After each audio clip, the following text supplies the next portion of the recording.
I want to take a minute to discuss something that I think could be an inherent weakness in extroverted sensing. I would imagine that this varies. So, for me, having extroverted sensing as my second function, I think it's bad. And I mean, I think what I'm about to describe is bad for me. And I think it's made worse by its combination with introverted feeling, as opposed to those who have it combined with an introverted thinking. So the problem that I'm about to describe, I think, is probably worse for ISFPs and ESFPs than for others. However, it's always possible that this is just a me problem, because always keep in mind in personality type theory that some problems are going to be inherently found across an entire type, whereas sometimes problems are just a person's problem, and maybe that's the case for me. But I can see ways that this ties into extroverted sensing, especially extroverted sensing not combined with thinking. I have trouble visualizing things that don't actually exist. It's very difficult for me, and I've had this problem for a long time. So I remember early on in my marriage, and actually this is true throughout my entire marriage, but I began to learn the pattern and understand better. But early on, my wife, who is an INFP, would say things like, "Oh, I want to decorate this room, and I'm going to do this and this and this." And she's like, in her mind, painting an extremely vivid picture of what the final product will look like. And I'm sure it is very vivid in her mind, but I can't picture it. I'm not really able to take concepts that I've never actually seen in real life and apply them in such a way that I can then imagine it. Really, I need to see it, and I think that's a very extroverted sensing reality. Is that it's hard for us to necessarily, I'm not saying it's impossible, I'm just saying it's hard for us to necessarily imagine a thing that doesn't actually exist, or that we can't in some way, shape, or form ground in realities that we already know. So, for example, if I said red polar bear, okay, well, a red polar bear doesn't exist, but I can envision a polar bear, and I can envision the color red, and I can overlay them. So I'm not completely incapable of envisioning something that I've never actually seen. But when the concepts begin to become more wishy-washy, less concrete, it gets harder and harder and harder for me to envision what that would be, what that would look like, how that would turn out.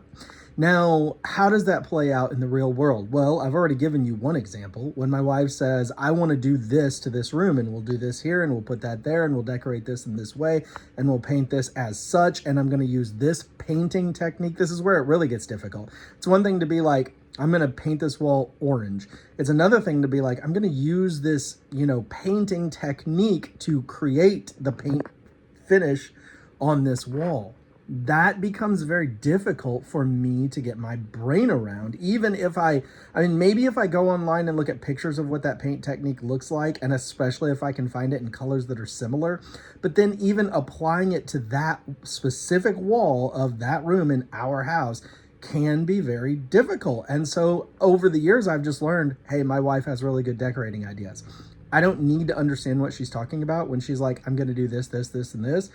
I just am like, every time you've ever done anything, I've loved it. So cool, go for it. I don't really understand what you're talking about, but let's do it. But here's where else it comes into play. Trying to read and understand instructions, especially to things that I don't have any visual background for. So, I can work a Lego set, okay? And it's really helpful that Lego includes these pictures along the way. And I can put together furniture that comes with instructions where it's got a paragraph explaining what to do, but it also has pictures showing me what to do. That makes sense to me. But where it gets quite difficult for me is when the instructions are just words. And I'm a thorough reader. I read a lot. And I feel like I have strong language comprehension. I can read a book and I could give you a pretty solid report on what the book is communicating. But 9 times out of 10, that book is communicating information that I at least have some basis for, right? So if I'm reading a history book and it says, well, in 1674 or 5, a praying Indian named John Sassamon was found dead under the frozen ice of a pond, and it came to be believed that it was murder. Okay, I can understand that. Like all of those concepts. I've seen ponds, I've seen frozen ponds. I understand the concept of a dead person. I can understand the concept of murder. I can understand all these things, right?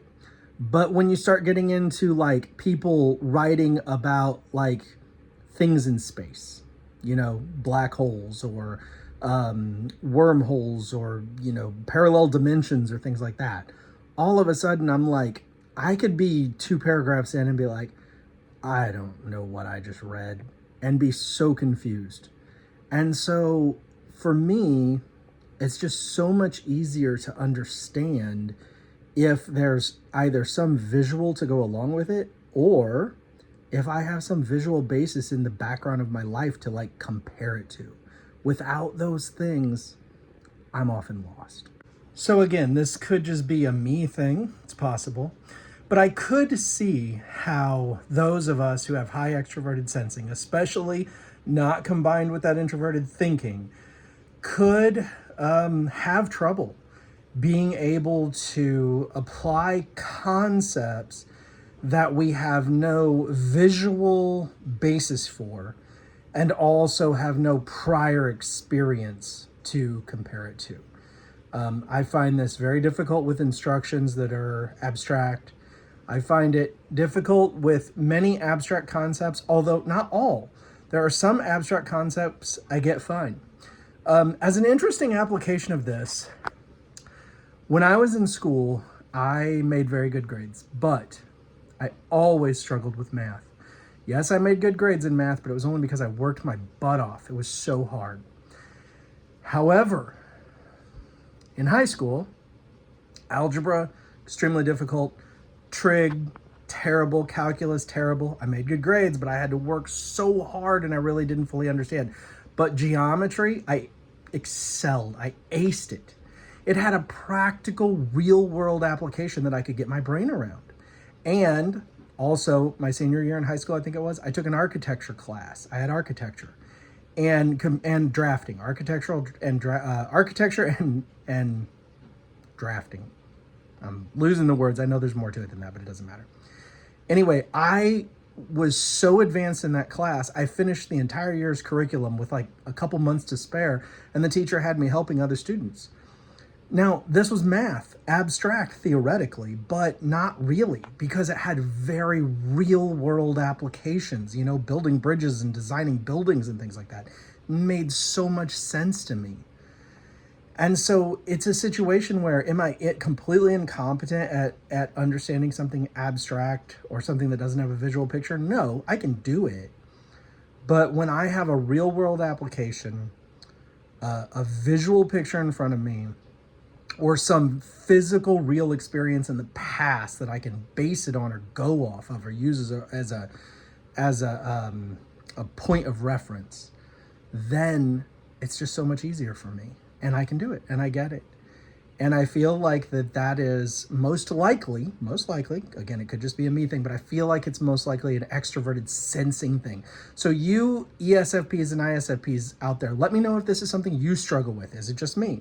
And you ISTPs and ESTPs, I expect you probably don't struggle with it as much, but let me know, because I'd love to know. Thanks for watching.